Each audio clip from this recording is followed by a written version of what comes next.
In this edition of Twin World Game Reviews, we'll be taking a look at Armored Acorns Action Squirrel Squad by Nexcra software.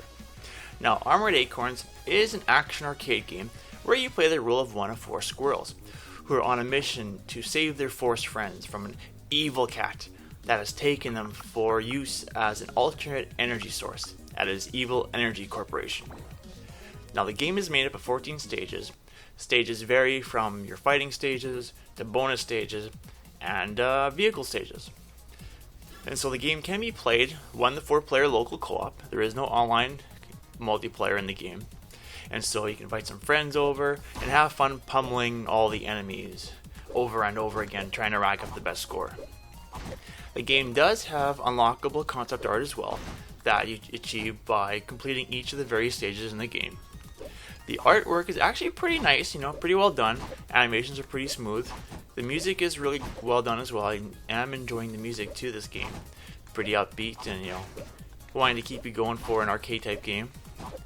The game does have actually a unique ability where if you wanted to, you can scan an enemy, and what will happen is that the enemy's hit points will show up on the gamepad screen, so that way you can monitor live how many hit points that enemy has, while you or your teammates are pummeling them to their doom.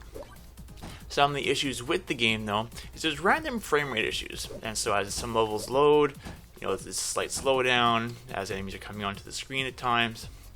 Another issue, and this is a big issue for me, is there's something to do with the Z-plane depth when it comes to detection. So as you can see here, I'm at the bottom, but I can jump and take out the guys who are on the top of the screen instead of having to actually walk away up there.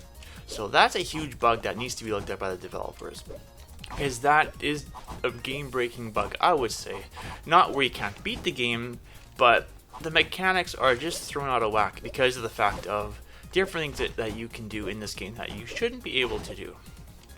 And another thing is some of these stages feel a little drawn out, because a lot of the times you're just walking and walking and walking, and then a few guys pop out, then you're walking and walking and walking again. And so it'd be nice if the stages were not as long, or if they had more enemies that popped up more frequently.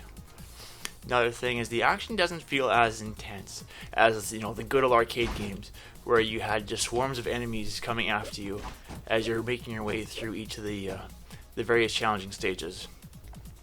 And as you can see as well, in the game you do run by default, but jumping, when you're jumping in the game, it makes you move much quicker.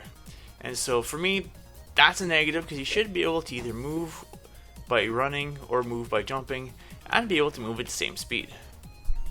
And all in all, it's a really fun game, especially when you get your abilities powered up and you can go ahead and unleash some mega attack against your enemies and watch them just blow them up and take them out pretty good.